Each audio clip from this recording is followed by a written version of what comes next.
આપણે જઈ સત્સંગમાં મંદિરના દર્શન કરાવીશ તમને.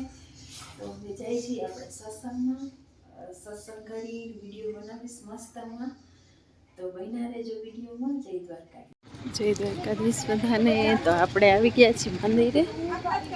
મંદિર છે અમારું. દેખાણું તમને આજે મંદિર, અમારું મંદિર છે. મંદિર માંભો. હાલો આપણે દર્શન કરીએ આજે. જય દ્વારકાધીશ. બન્યા રહેજો બધા. દેખાડે રામ મંદિર. એ ભગવાન અમારું છે મંદિર.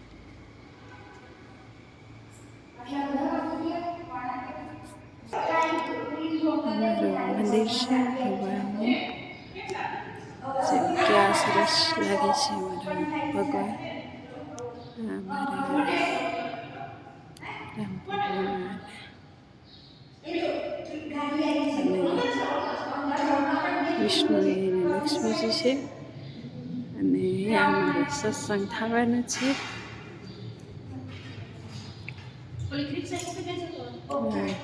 મહાદેવનું છે. માતાજી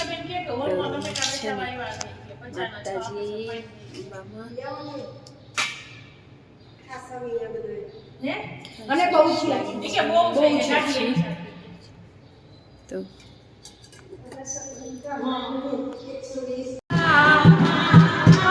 तुझे दिल ने पुकारा, मेरा वाली जोता वाली माता, शेरा वाली मेरा जोता वाली माता, शेरा वाली मेरा वाली जोता वाली माता, शेरा वाली मेरा वाली जोता वाली माता, माँ तुझे दिल ने पुकारा।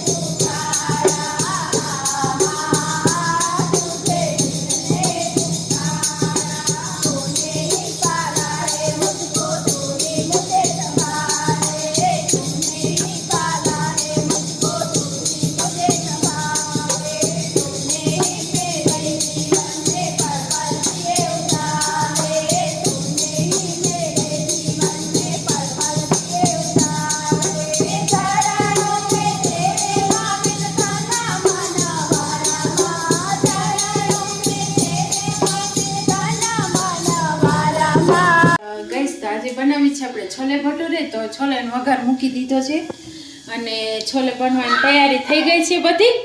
તો જો આ છોલેના અમારા બટેકાને છોલે છે ચણા.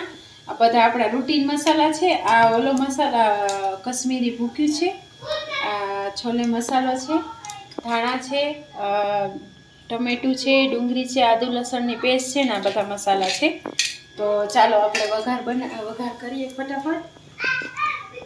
જો આપણે નાખી દીધું વઘારમાં અને થોડીક હિંગ નાખી દઈએ આપણે. પછી આપણે નાખીએ એમાં ડુંગળીની પેસ્ટ. વઘાર આવી ગયો છે આપણો. જો તરતરિયા બોલે છે. આપણે વઘાર આવી ગયો છે એકદમ. આપણો વઘાર આવી ગયો જો છે ને. એટલે આપણે હવે નાખી દઈએ ડુંગળીની પેસ્ટ.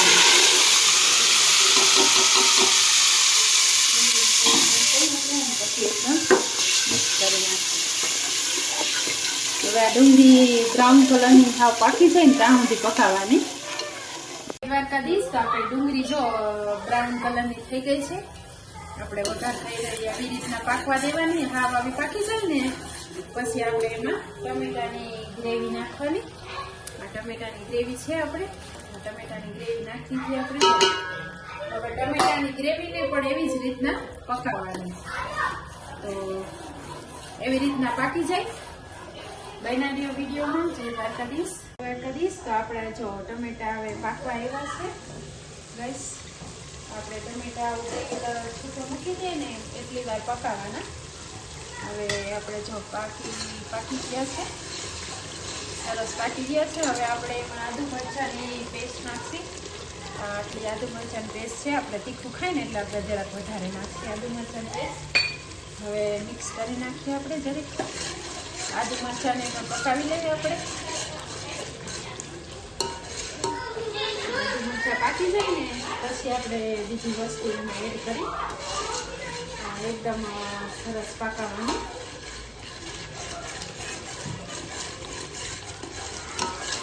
જો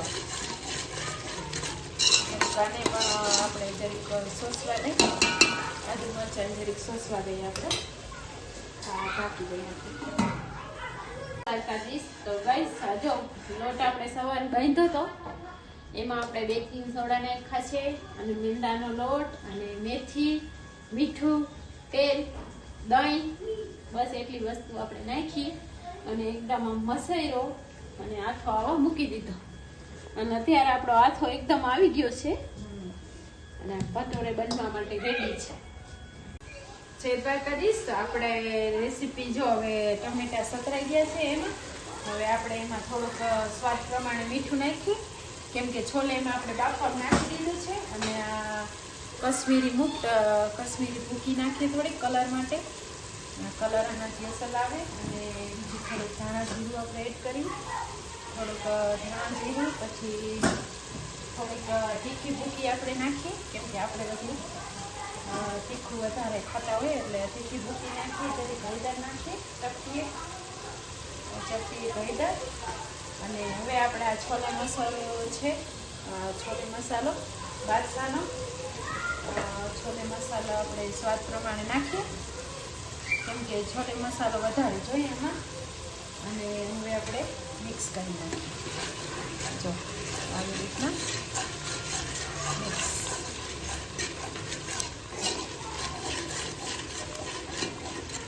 બરાબર પાકવું જોઈએ. પાકશે ને તો જ સરસ ટેસ્ટ આવશે, ને પણ નહીં આવે. પાકી જાય પછી એમાં આપણે એડ કરીએ ધાણા. હાલો લીલા ધાણા આપણે એડ કરતા એમાં વોશ કરી નાખ્યા છે. લીલા ધાણા થોડાક નાખી દઈએ, થોડાક ઉપરથી આપણે નાખીએ. પછી હવે મિક્સ. ઓકે,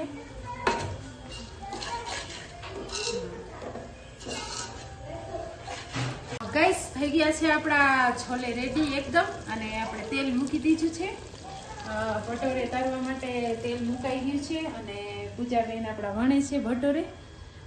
જસ્ટ 2 મિનિટમાં તેલ આવી જશે, મતલબ આવી ગયું છે. તો હવે જય દ્વારકાધીશ ગાઈસ. તો અમારા પૂજાબેન ભટોરે વણે છે ને અમારા ભુરિયાભાઈ પડખે બેઠા છે. અને આપણું તેલ આવી ગયું છે. જો આપણે તેલ એકદમ થઈ ગયું ને 2-3 આપણે કરી લીધા, તરી લીધા છે. મેંદો વણવામાં થોડો હોય, મેંદો જરીક વણવામાં વાર લાગે થોડી. જો એવી રીતના વણી નાખવાના. તો જય દ્વારકાધીશ બધાને. તો આપણા છોલે ભટુરે અને એકદમ છાસ તૈયાર છે. તો ટેસ્ટ કરીને બોલો કેવા બન્યા છે. હાલો હું જ ટેસ્ટ કરી લો. કઈ હિસાબે તો હું જ ટેસ્ટ કરી લો કેવા બન્યા છે. મસ્ત બન્યા છે, બહુ ખાવાની મજા આવે. તો હાલો બધા, તો બહુ સરસ બન્યા છે. તો બધા ટ્રાય કરજો, જેવી રીતના મેં કીધી ને પ્રોસેસ એવી રીતના બનાવજો. એટલે આવા છોલા ભટોરે મસ્ત રેડી થઈ જાય, ખાવાની મજા પડી જાય. જય દ્વારકાધીશ. આવજો બધા.